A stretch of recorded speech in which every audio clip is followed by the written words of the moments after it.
जदि आपण आम चैनल को सब्सक्राइब करना प्रथमे सब्सक्राइब कर दिंतु बेल आइकन को दबातु जहाँफल आपण सब नुआ भिडियो नोटिफिकेशन पाइपर आ वीडियो को लाइक कर दिंतु।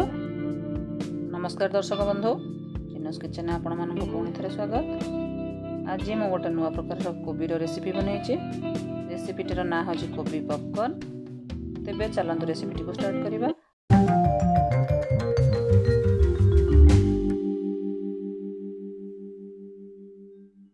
यही कोबी पॉपकॉर्न बनाया मुझे मीडियम साइज कोबी को काटिकी नहीं। एबे कोबी को सिझेवाई मुझे गोटे पैन में पानी गरम करके कोबी को पकई दूचे।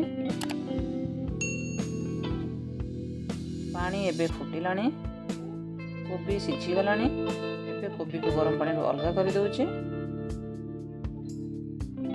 कोबीर कोटिंग पाई मु गोटे बाउल रे किछि धनिया पत्र को काटिकी नहीं। हाफ चमच गोलमरीच पाउडर को नौचे। 2 चमच अदा रसुण पेस्ट को पकाउचे। एबे एथिरे कॉर्नफ्लोर 4 चमच और मैदा 4 चमच पकई दूचे। स्वाद अनुसार लुण पकाउचे। एबे सबू को गोले दूचे भल भाव में और सीझा कोबी को एथिरे पकई दूचे। तापर कोबी को भल भाव में गोले दूचे जमती मिक्स रे गोटे कोट कोबी ऊपर लगी जिवो।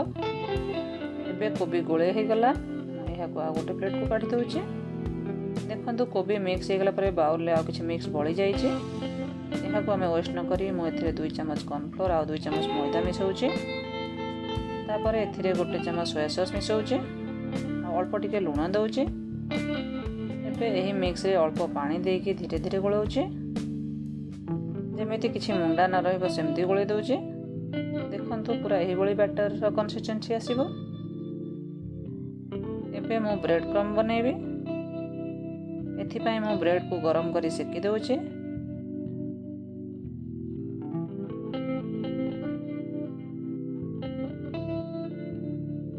ब्रेड भल भाव में सेकी हो गले बहुत साइड ताको बाहर करी ग्राइंडर रे एमती खंड खंड करी पकेकी ग्राइंड करी दउचे।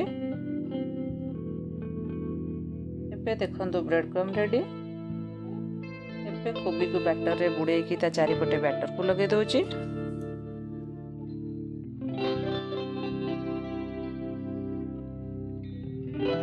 तापरे कोबी को ब्रेड क्रम रे पकेकी सब आड़े बुले दउचे।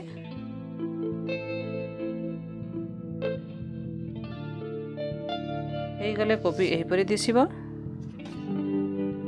सबो कोबी गुडी को एहीपरी कोटिंग कर दउची। तापरे छाणिया पई तेल गरम करूची। तेल गरम हे गले कोबी को छाणी देबा। मु एबे सबो को छाणी दउची। देखंतो छाणी हला परे केते सुंदर देखा जाउची। एबे मु गोटे प्लेट को काढी दउची।